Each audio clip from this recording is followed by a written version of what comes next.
Hello hi जय शंकर सभी को। आज एक ऐसे व्यक्ति की जीवनी के बारे में हम बात करेंगे जिन्होंने सिर्फ यही सोचा कि लहरों से डरकर नौका पार नहीं होती और कोशिश करने वालों की कभी हार नहीं होती। और थंबनेल से पता लग गया होगा, टाइटल से पता लग गया होगा कि मैं आज निर्मल सर के बारे में बात करने वाला हूं, जो हमेशा ये कहते हैं कि ईश्वर का दिया कभी अल्प नहीं होता और जो टूट जाए वो संकल्प नहीं होता। सच कहा है कि अगर संकल्प टूट गया तो वो संकल्प है ही नहीं। जैसे निर्मल सर ने संकल्प ले लिया था कि मैं इतना बड़ा साम्राज्य खड़ा करूंगा जो विद्यार्थी हित में कार्य करेगा। और ऐसा संकल्प क्यों लिया, उसके पीछे क्या कहानी है वो मैं आपको बताता हूँ। होता कुछ यूँ है कि निर्मल सर एक ट्यूशन सेंटर में पढ़ाने जाया करते थे, वहाँ पर रेगुलर पढ़ा रहे थे, लेकिन एक कुछ निर्मल सर के साथ ऐसी घटना घटी कि 6 से 7 दिन तक निर्मल सर वहाँ पर जा नहीं सके। और जब 8वें दिन वहाँ पर वो पहुँचे तो उनको ये कह दिया गया कि निर्मल जी आपकी यहाँ पर कोई आवश्यकता नहीं है, हमने किसी और को रख लिया है। बस ये शब्द निर्मल सर को चोट कर गए और उन्होंने संकल्प ले लिया इस इतने बड़े साम्राज्य को खड़ा करने का। और इस साम्राज्य को खड़ा किया 13 सितंबर 2002 को, जिसका नाम रखा गया उत्कर्ष क्लासेस, जो सिर्फ और सिर्फ विद्यार्थी हित में बात करता है, जो हमेशा अग्रणी रहता है समाज सेवा में। ये बात हुई उत्कर्ष क्लासेस की। अब बात करते हैं निर्मल गहलोत सर की, जो उत्कर्ष क्लासेस के संस्थापक है, आपके और हमारे सबके प्रिय है। निर्मल गहलोत सर का जन्म 13 अगस्त 1978 को जोधपुर के गोलासनी गांव में हुआ। तो पिताजी जहां पर 3rd ग्रेड टीचर थे, वहीं माताजी जो है गृहिणी थी। अगर मैं गृहिणी कहूं तो शायद अन्याय होगा, माताजी को बिजनेस वुमन कहना ही सही शब्द होगा, क्योंकि उनकी माताजी जो है आलू की चिप्स बनाया करती थी, राखी बनाया करती थी और आटे पीसने की चक्की भी चलाया करती थी, इसलिए इनको बिजनेस वुमन कहना ही सही होगा। ऐसा नहीं है कि जब निर्मल सर ने शुरुआत की उत्कर्ष क्लासेस की तब से पढ़ाना शुरू किया। निर्मल सर जब 9वीं क्लास में थे तब से विद्यार्थियों, अपने जूनियर बच्चों को पढ़ा रहे हैं।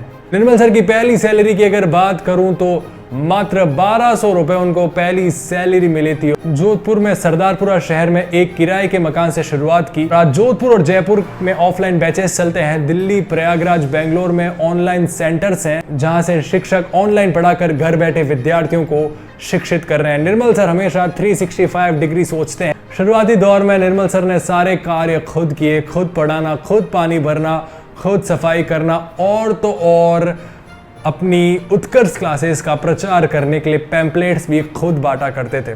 ये मैं नहीं कह रहा हूँ, ये उत्कर्ष क्लासेस के जो पहले छात्र थे हमारे प्रिय डॉक्टर दिनेश गहलोत सर, वो कह रहे हैं। आइए उनसे जान लेते हैं कि उन्होंने अब तक की जर्नी में क्या बदलाव देखे और वो क्या कहते हैं निर्मल सर के बारे में। दिनेश गहलोत सर, आप बताइए। 2002 से मैं निर्मल जी के संपर्क में हूँ, लगभग 2 दशक हो गए मुझे। मैंने बहुत निकटता से उनको देखा है और एक जोधपुर जैसे छोटे शहर के व्यक्ति ने जो प्रोग्रेस की है वो अपने आप में एक आदर्श है, अपने आप में एक रिसर्च का विषय है। 2 दशक पहले जब उन्होंने शुरुआत की तो मैंने बहुत निकटता से उनको पोस्टर चिपकाते हुए देखा है, जिस तरह से वो संघर्ष कर रहे थे, लेकिन अपनी प्रतिबद्धता, अपनी मेहनत और एक जुनून की वजह से आज वो इस मुकाम पर पहुँचे हैं। मैं ज़रूर ये कहना चाहूँगा कि जो प्राइवेट सेक्टर में जो लोग काम करते हैं उन्हें निर्मल जी से ये प्रेरणा लेनी चाहिए कि किस तरह से कोई प्रतिबद्धता से इस तरह की यात्रा को भी तय कर सकता है। खासकर ऐसे लोग जो रिसर्च करना चाहते हैं, जो पॉलिटिकल साइंस के हैं, पब्लिक एडमिनिस्ट्रेशन के हैं या जो फिर मैनेजमेंट के हैं, उन्हें निर्मल जी की जो कार्य संस्कृति है, जो कार्य करने का जो स्टाइल है, उस पर अपना रिसर्च करना चाहिए, क्योंकि उनकी यात्रा बहुत सारे लोगों के लिए प्रेरणा का स्रोत है। दिनेश गहलोत सर से हमने बात कर ली। और अगर मैं बात करूं वापस उत्कर्ष क्लासेस की, तो 8 बच्चों से शुरू हुआ था उत्कर्ष क्लासेस।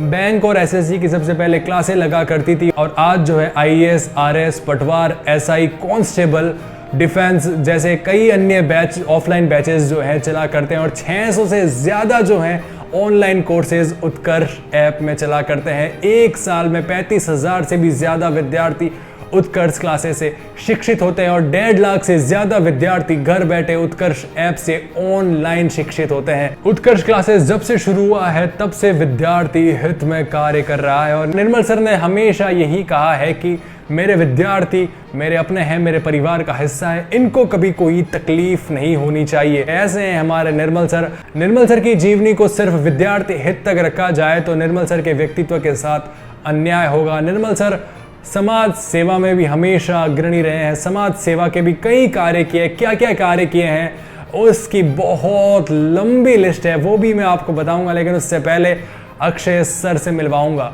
अक्षय सर, आप क्या कहते हैं निर्मल सर के बारे में? आपने इन 5 से 6 सालों में कितना बदलते देखा है? जब से आप उत्कर्ष परिवार का हिस्सा बने तब से आपने कितना बदलते देखा है? आइए जानते हैं अक्षय सर से। जिस तरह की जर्नी इस वीडियो में आप देख रहे हैं, मेरे पिछले लगभग 5 से 6 साल के अनुभव में मैंने इस जर्नी को इतना बदलते हुए देखा है, इसमें इतने उतार चढ़ाव, इतने चेंजेस आते हुए देखे हैं।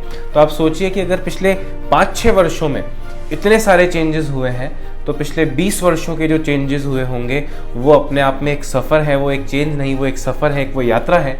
और जिस तरह से हर छोटे मोटे पहलू पर या हर छोटे मोटे मौके पर जिस तरह से निर्मल जी रिएक्ट करते हैं, चाहे बर्थडे को सेलिब्रेट करने का ही तरीका हो, चाहे उनके घर में उनका बर्थडे हो, उनके छोटे भाई तरुण सर का बर्थडे हो, उनकी फैमिली में किसी का बर्थडे हो, उनका खुद का मैरिज एनिवर्सरी हो, वो जिस तरह से सामाजिक कार्यों में लिप्त रहकर अपने उन खास दिनों को सेलिब्रेट करते हैं, वो भी अपने आप में एक प्रेरणा है हम तमाम लोगों के लिए जिनके सपने बहुत बड़े हैं।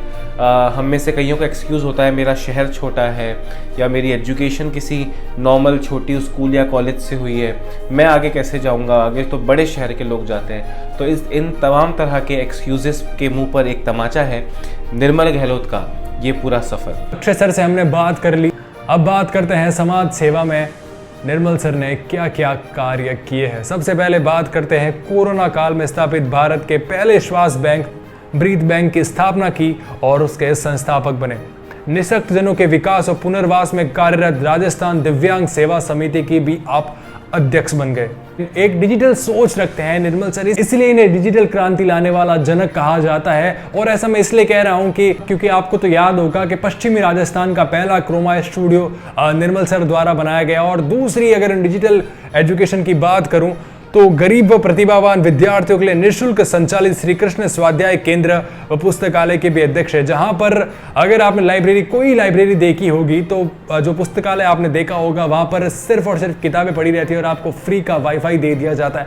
लेकिन आप श्री कृष्ण स्वाध्याय केंद्र में आते हैं तो आपको दिखाई देंगे बहुत सारे कंप्यूटर्स जहाँ पर विद्यार्थी ऑनलाइन पढ़ सकता है। और यही सोच आज निर्मल सर को इस मुकाम तक पहुंचाती है कि मैं कितना अलग कर सकता हूं और कितना विद्यार्थी हित में सोच सकता हूं। जब कोविड का दौर चला तो काफ़ी हद तक लोग बेरोजगार हो गए, तब निर्मल सर उनके लिए भगवान बनकर आए और उन्होंने अपने जन्मदिन पर लॉन्च की निर्मल आत्मनिर्भर ऋण योजना, जहां पर निर्मल सर ने 50,000 रुपए तक की राशि 0% ब्याज में उपलब्ध करवाई।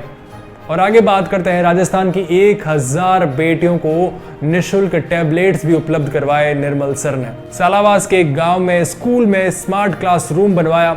वनवासी कल्याण परिषद उदयपुर को 43 सीटर बस सप्रेम भेंट कर दी। रीट की परीक्षा देने 65,000 विद्यार्थी जब जोधपुर आए तो उनको जोधपुर की अपनायत के बारे में बताया और 65,000 से भी ज्यादा फूड पैकेट बनाकर विद्यार्थियों और जो वहाँ पर जो सेंटर थे वहाँ पर जो शिक्षक थे उन तक निर्मल सर और उनकी टीम ने पहुंचाए। राम मंदिर निर्माण की बात आई तो निर्मल सर आगे आए और 1 करोड़ रुपए राम मंदिर निर्माण के लिए दिए। जब निर्मल सर हमेशा कहते हैं कि जहां से भी सीखने को मिले, जहां से भी सीख मिले वहां से ले लेनी चाहिए। आखिर में मैं बात करता हूं निर्मल सर ने क्या सीखा और हमें निर्मल सर से क्या सीखना चाहिए। ऐसा है कि अभी कुछ महीनों पहले निर्मल सर के पिताजी को हृदय घात लगा। तुरंत ही जोधपुर के मथुरादास माथुर अस्पताल ले जाया गया, जहां निर्मल सर भी वेटिंग एरिया में आम व्यक्तियों के साथ आम व्यक्ति की तरह ही बैठा करते थे। उन्हें लगा कि यहाँ पर जो लोग आते हैं उनको शायद गर्मी से परेशानी होती होगी, तो वहां पर थोड़े दिनों बाद ही एसी लगा दिए और वहां पर निश्चय कर लिया कि यहाँ पर मथुरादास माथुर में एक हॉल बनवा रहे हैं जिसका उद्घाटन 13 सितंबर 2022 को होगा।